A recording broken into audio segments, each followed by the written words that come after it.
our responsibility as community members, our responsibility to bring our values to what we post, to how we interact. And unfortunately, there's a darker element to that, this idea of cyberbullying and also cybersecurity with these social media platforms. And so let's talk. Next slide. So what we see is this common set of very negative behaviors online. And at first it might feel kind of personal. It starts to feel like I'm in an argument with someone, or I'm actually being made fun of or picked on, but it's actually worse than that. So first you can think about trolling. This is where maybe there's a topic that's been presented and somebody immediately comes in with negative opinions. And those negative opinions just aren't your typical casual thing, like somebody's posting a recipe and somebody says, oh, that dish is not for me, but it's deeper and more bothering than that.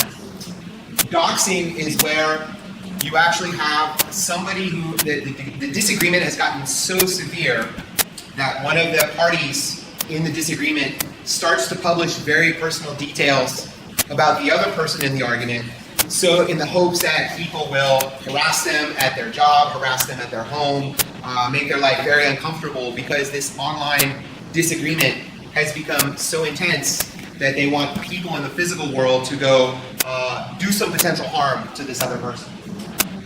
Gaslighting, how many of you had the experience with feeling like you're saying something and you're thinking you're putting it out there and everybody makes you feel like, no, that thing didn't happen. No, the sky's not really blue. No, it's not really 35 degrees today. You're making it up. It's in your mind.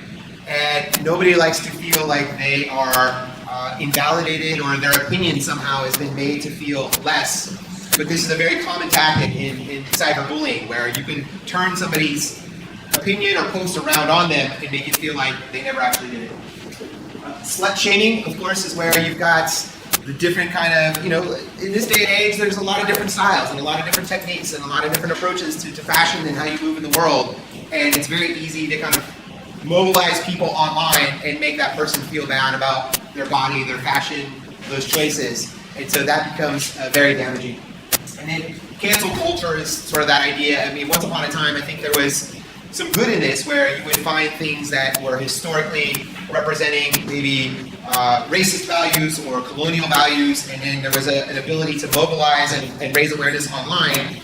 And now this has become one of these trends that's out of control, that everything now is subject to this idea of let's cancel it, let's make it unpopular, but not necessarily doing it in a way that's rooted in something based on education or based on a good feeling, but rather just to make somebody feel bad. Now, the thing about these are sort of behaviors. So when you think about our earlier talks, if you start seeing comments that have any of these behaviors, that's what we're going to talk about today, is what happens when I post something or somebody in the community posts something and we start seeing calls for doxing that person, saying, that person should be threatened, that person should be harmed in real life. Or you see a bunch of gaslighting posts saying, oh, I don't know what you're talking about, I've never had that experience.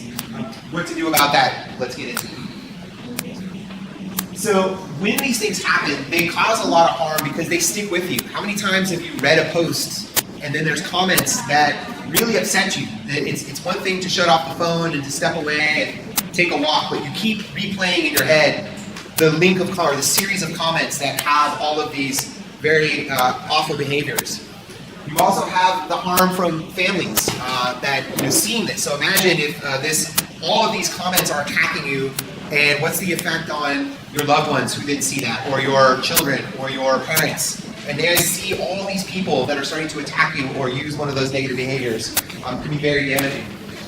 And then the community. So what happens is then the more and more negative, toxic comments that start to be posted, the community starts to withdraw. The community starts to feel bad. People don't want to speak up. They don't want to say anything because it feels like, well, I don't want to contribute to it.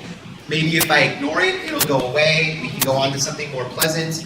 But that has a really damaging cost too, because then the whole community starts to disengage and pull back. The lack of solidarity makes the original person who was the target feel very bad, and then everybody else in the community stops engaging. So how do we then prevent this? What can we do as a community to then take some steps together and make it a better experience online? Well, the first thing we do is block. So as community members, if we see somebody that is reacting in a very negative way or posting one of those behaviors, we should all feel empowered to block that person. We should all feel empowered that, okay, if this one person, we don't have to give them grace. We don't have to say, oh, well, maybe they just had a bad day, and so I'm going to attack Valerie. I'm going to attack her opinions in this negative way. No, I should be blocked at that point, because if I've done it once, there's a very good chance I'm going to do it again. The other thing to think about is maybe it's not even in person. Increasingly, there are all of these online scammers, bots, programs, all of these techniques that are just there to put negativity in people's posts. So maybe you're actually doing the whole community a favor by blocking that bot from engaging with the community. Reporting. It's actually quite easy, a lot of these sites, to send a report. Most of them, the report feature is right alongside the post or right alongside the comment. And you should never feel awkward about filing a report, especially if it's a very negative, violent sounding, or argumentative series of comments. Report that person. The combination of blocking and reporting, those two steps alone is going to really take a lot of that negative energy and hopefully keep that poster from coming back and re-engaging with all of this harmful material. Keeping things private. So a lot of groups have this capability where you can make the group private by invitation only. So that way you only let in, trusted members of the community.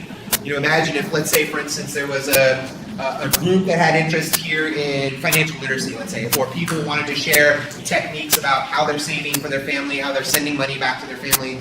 That's certainly a group we want to have private. We wouldn't want somebody from the outside coming and learning about our techniques for saving our family's money, remitting money back to our family, all our financial planning, so they could use that to then victimize us and sell us scams and take advantage of us. So really think about the types of sensitive kind of conversations you want to have, and then start those as invitation-only groups and really make sure that it's somebody you know in real life and you invite that person in.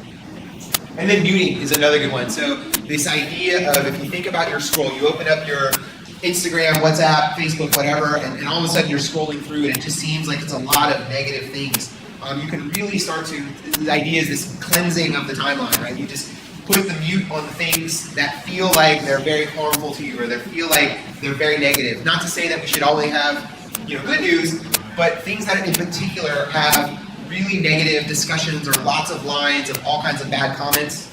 You can easily, again, go to that post, go to that topic and mute it. And in that way, what happens over time is the more things you actively mute, those tools start to remember that. And they start to give you more of a presented view of the things you want to see, the conversations you want to see. Excellent. So as in the last session, we were starting to talk about more and more, there's starting to be laws and regulations, both in the Philippines and in the European Union, about how these tools are regulated. So that's why all of those techniques, like muting, like blocking, like keeping things private, those have to be made available to you, and you have to take advantage of them, because there are these sets of rules exist. One that is particularly important, that you see the last one there, the Philippine Data Privacy Act, and then the European GDPR.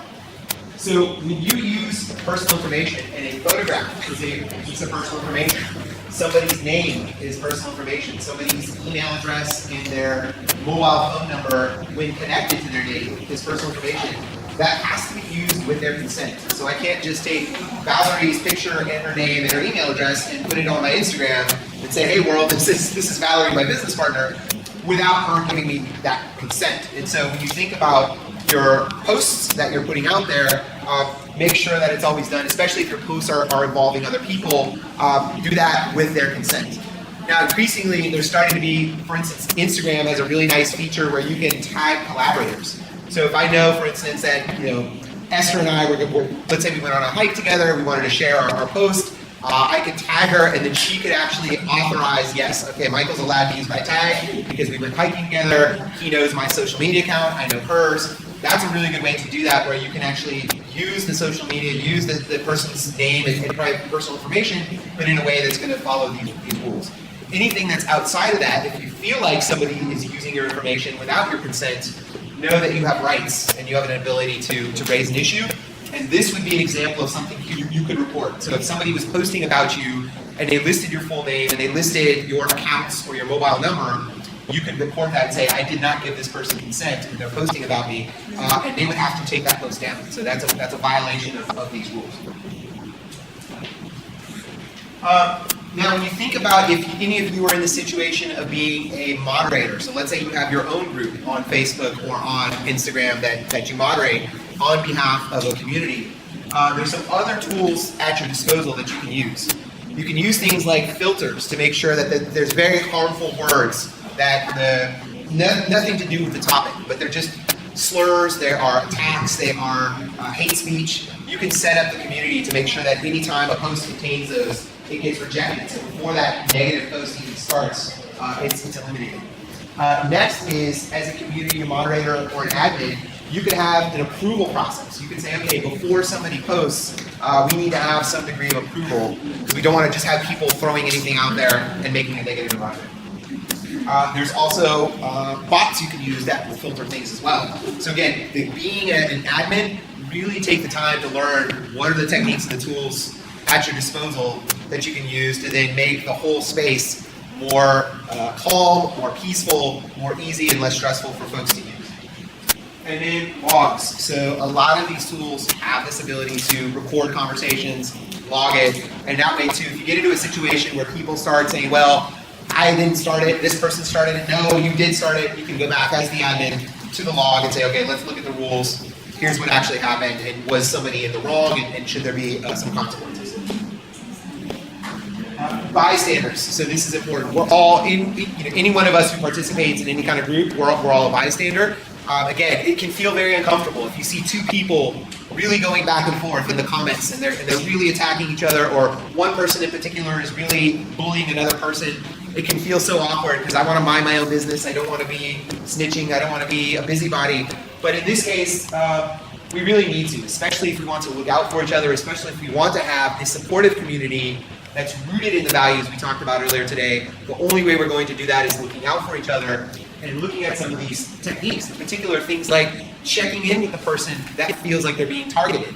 So reach out to them in a direct message, reach out to them in the real world and check in and see if they feel like they are, their mental health is suffering because they feel under attack or they feel stressed and they feel pressured. Making sure that, as we talked about, if it looks like disinformation is being used in the comments or in this post, maybe do some independent fact checking with some of the material that Maura shared with us earlier today. Now that we've all got a little bit more awareness and a little bit more exposure to some of these tools, maybe we can use those when we see this series of posts and help that person that way. Support. A lot of times, the best thing you can do in these comments is just say, you know what, maybe this discussion has reached its end. I'm here. I'm happy to talk to anybody. And just being a kinder, more mindful human, as Valerie was suggesting. And then that, a lot of times, can end the conversation right there. So instead of more back and forth on the same issue, just a simple, I'm here in case somebody wants to talk or somebody's not feeling heard, maybe that resets the whole conversation. The communities themselves, if you start off really just with clear rules, just like what we did here today, where we said we're going to come with a positive intent, we're going to come with the spirit to listen and learn, we're going to make sure everybody has a voice, we're going to be respectful when others are talking and sharing. Those kind of things, it's interesting that in the physical world, the real world, they lag behind in the digital world. So the more we can do to any of these spaces that, again, you manage or you curate, bring these clear rules into those. And that way, right at the top, if you have a banner, if you have some links about it, just say that these are our values. Our values are no hate speech, no anger, no bullying. It's not going to be tolerated. You're going to get kicked out of the group, zero tolerance. It's a very good way to start off any group that you set up. Monthly safety check-ins, very, very important, just to participate and check in with everybody to see, do they feel like the group is living up to these standards? So if we send these things out there and we say we're going to live by them, do we actually do it? Do people actually feel like the group is honoring its own rules? And in emergency contact, so is there a place where if somebody does feel like maybe they've been singled out or attacked, do they have a way that they can reach out and talk to somebody to make sure they get the support that they need? And so the other thing to think about too is a lot of times, again, as we mentioned, this is not necessarily just because one person in the community has a disagreement with another. Communities like the one here, they're being increasingly targeted because more and more online scammers or online criminals, they're realizing that, okay, maybe the biggest banks and businesses have pretty robust cybersecurity defenses and programs. So where can I go? I can go target vulnerable people, vulnerable citizens like yourselves. And the way that they can do that is with these abusive accounts. And so you really want to think about what are some techniques that get done so they get away with it. Well, it's the platform themselves. So when you think about, okay, I feel like Facebook or Instagram or WhatsApp should have some of these things built into it. And to a degree they do. So when you do use a platform like WhatsApp or you do use Facebook, you generally can remove hateful content. So it's pretty easy. A lot of these platforms know they can get into a lot of trouble if there is hateful speech or threats of violence or threats of real world harm. Those things are built in. But what they might not be able to do, for instance, is what if that threat is in Filipino? What if it's using very specific cultural terms or dialect or things like that, where it might miss some kind of moderator from Facebook maybe isn't aware what that specific phrase really is implying. The platform can suspend an abusive account. Certainly if a person shows a pattern of threats and aggression and they get reported, then that platform will likely suspend that person. But if there is certain cultural context to that or additional history, additional factors, again, the platform can miss it. They can offer privacy controls, they can offer filters, but they might not be in a position to settle a personal conflict. So maybe what the root of that whole disagreement was is something very local. And so that's where the community members have to step in and really understand where each party is coming from and see if you can take it offline. So not having personal conflicts spill out into the online platform is a really important job for the moderators to do. Next. So then how do we build more resiliency into these spaces? So we talked about this a little bit, but just to bring it back. Group rules is where it all starts. So if you can really set the understanding that we don't want gossip, we don't want naming and shaming, we don't want to make people sort of air their grievances, we want to have a communication space, and it's free of scams, it's free of hate. So having those rules documented everywhere is very important. Almost like every time you log in, every time you go to that group, you see that tagline. It's a really good reminder for everybody. Choosing our moderators wisely. We all know those people in our community who have a lot of respect, they have a good reputation, they are God-fearing, they're open, they communicate well. These are people, and unfortunately a lot of times some of those folks will shy away from, I'm not so much good with online tools. Maybe that's a great opportunity where we can pair them with somebody who is more comfortable, but having somebody who represents the community at its best with all the values of the community as the moderator for these social groups is very, very important. Have a backup plan. What if there are attacks? What if things break down and get very negative? Do we shut the group off for a couple of days? Do we maybe delete the group and recreate it and do some other kind of thing? What's our backup plan in case of an environment or a disagreement gets so intense that it feels like we need to do something completely different? And then some of the safety tips, we'll talk a little bit about those, but one of the most important things, it's very easy when you first set up an account to pick a password and then, that's going to be my password, but really get in if nothing else, if everybody just get in the habit of changing your password. Think about it like spring cleaning. Every so often you have to clean out your fridge or clean the oven, and it's a pain and it's annoying to do and it takes the whole day or whatever. But that's the same thing. Have that kind of hygiene with your online accounts, because one of the number one things is if the password stays there for a very long time, there's a higher chance that somebody's going to steal it. And if they steal your password, they can pretend to be you and they could post as you. So what you really don't want to be in this situation is, what if somebody gets your password, they start posting all of these awful things as you, and you try to claim it's not you, but it's going to be very hard to prove that otherwise. And then, here, house rules is also very important. Another one to call about. House rules in combination with fair process. So, on the one hand, you definitely want to have a zero tolerance policy to make sure if there starts to be bad comments, bad hateful speech, it should be eliminated. But I think there also has to be some kind of fair and reasonable approach where maybe there is just an honest disagreement and it got a little intense. And so what do we do to solve that? So bringing these things together so that everybody understands how the group works, everybody understands where they can go for support is really important. So now let's talk about some specific things that could impact us as a diaspora. So fake job offers. So a lot of times, if it sounds too good to be true, it is. And especially if it's somebody that's really, targeting things in a certain way, or luring things, or making things sound really appealing, really attractive. Just question it. Almost take that fake news type of skill set and really look at a posting for a job or an opportunity, and maybe have one of your trusted advisors or somebody that you really look to for support read it with you as well, and get a second or a third opinion. Is it a good offer or is it not?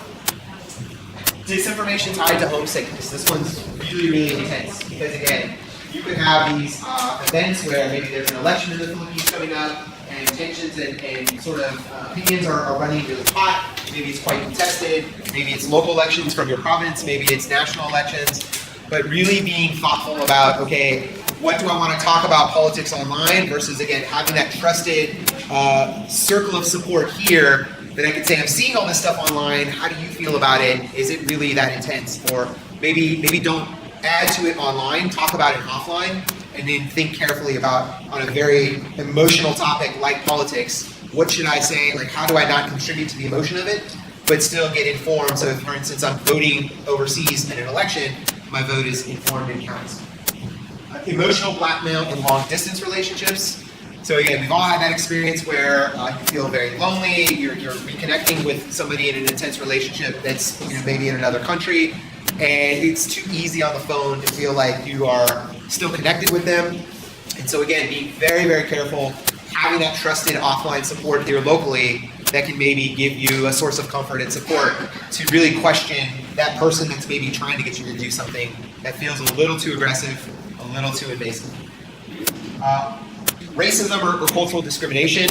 So again, if you're being attacked specifically because of racial, religious, cultural, provincial, all of these kind of factors, that should be a real warning and a real cause for either reporting or blocking or taking some of the other actions. And then be careful not to over-rely on social media for support. So really using that physical community, using those connections. It's almost like you want to use the physical first and then the social media as a fallback, not the other way around. You don't want to be too reliant on the social media first and foremost. Why does that mean that folks who are overseas workers are more at risk? Well, it's easy to trust your fellow Pinoys. It's easy. You feel like you're in a community. You feel like, hey, we're all here against, it's kind of us against Cyprus a little bit. And it's easy to sort of trust people and give that grace, but then maybe they don't necessarily have your best interest at heart. So you still got to have those very well-nurtured relationships that you can really trust as the bedrock and the foundation. And don't just give somebody the trust just because we share a passport. Shame. Shame is a very powerful force, and it feels like, I realized I was taken advantage of, I feel foolish, I should have never fallen victim to that scam. We've all fallen victim to scam. I've worked in the technology industry, half my life, and I've been a victim of scams. I was actually, there was one not too long ago because I had just moved to Cyprus, and I found out about when you drive and some of the cameras, they take your picture if you run the red light, and then you can expect to get a fine. And you have to go online, you go to the JCC portal, and you pay your fine. And so I had this situation where I wasn't sure if the camera was for me or the car behind me, but I was aware the camera went off. So I said, okay, so mentally I was expecting to get a ticket. And sure enough, a couple days later, I got a text message, very official looking, JCC, Michael, pay your fine. Okay, it had a number, it had kind of a description, the date kind of felt like it was sort of the same date when I ran the red light or not, all this kind of stuff, okay, fine. And so then I looked at it, and I looked at it very closely, and it was very official looking. It had the JCC logo, it took me to a JCC website, it looked totally legit. And so I paid it. Sure enough, I paid it thinking, okay, yeah, this has got to be legit. I did all my checks, I thought like everything was good. And then something didn't bother me, because like the way the payment process worked, it was like it was different than a typical JCC. Like, when you pay a bill on JCC, it kind of has a certain way, and then it saves the receipt, all this stuff. And it didn't do that. And so then I was like, okay, that's weird. So the next day I went to the traffic warden office, and I live in Larnaca. So I went to the Larnaca traffic, and I was like, is this one of your, they're like, no, we actually have a scam. There's a scam that we're warning people, where people have gotten a hold of a lot of the JCC graphics and websites, and they pretend to issue you tickets. So even I could fall victim to this stuff. So it's out there, and the key is to not feel shame about it. Like, we all fall victim to it. talk to your fellow community members, talk to folks. If you feel like you've been targeted or you're a victim, reporting is the main thing. Next slide.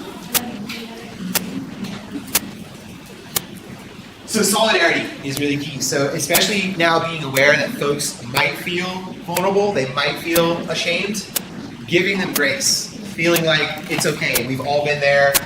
We've all been in that situation where we're vulnerable. And so let's provide support. Let's be there for them. Because you never know when you are going to be the victim. And so the best thing to do is to prepare yourself to be a good victim is to provide good support. So talk to your fellow community members about what it's been like to be a victim and then to provide that support. Be a place that uplifts and not divides. So if you see, again, all of these comments starting to go back and forth, you could be the better person that says, you know, I think this discussion is probably finished. Let's change the topic. Let's do something different.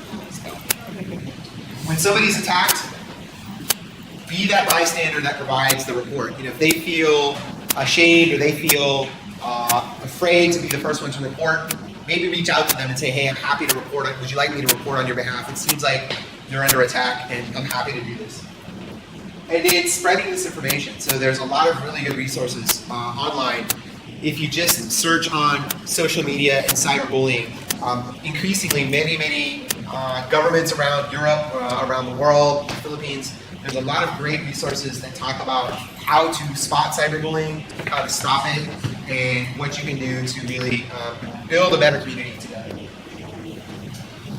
So we have a couple of resources we'll leave you with today. I think Laura passed some of these out as well. But basically, just to recap it, the SIFT tool sheet also applies to cyberbullying just as much as it does with the fake news. So stop. You know, does the conversation seem like it's getting too intense? Does it seem like it's going from just a okay back and forth to something more vicious? Who is the source of it? And it doesn't necessarily mean you have to take a side and this person's right and this person's wrong, although a lot of times in these cyberbullying incidents that starts to be pretty obvious. Find better coverage. In this place here, we would say find support. So who is a trusted community member that can help the victim out and provide emotional comfort, but then also be some avenue to then do things like the block, the muting, and the reporting we talked about. And then the tracing here, what we would say is think about sort of the reporting, the action. So what's the action we want to take? We want to block, we want to remove this person. Maybe we need to update our community guidelines because maybe this particular topic now should be off limits, and so forth. And then the last one then, I think, is our checklist. Yeah, these are some of the fact-checking tools. So you take that with you. But again, if you just search for cyberbullying prevention, cyberbullying response, you can find a lot of good techniques and information out there. So, Valerie will post it on the page. With that, if there's any questions, anything else we want to...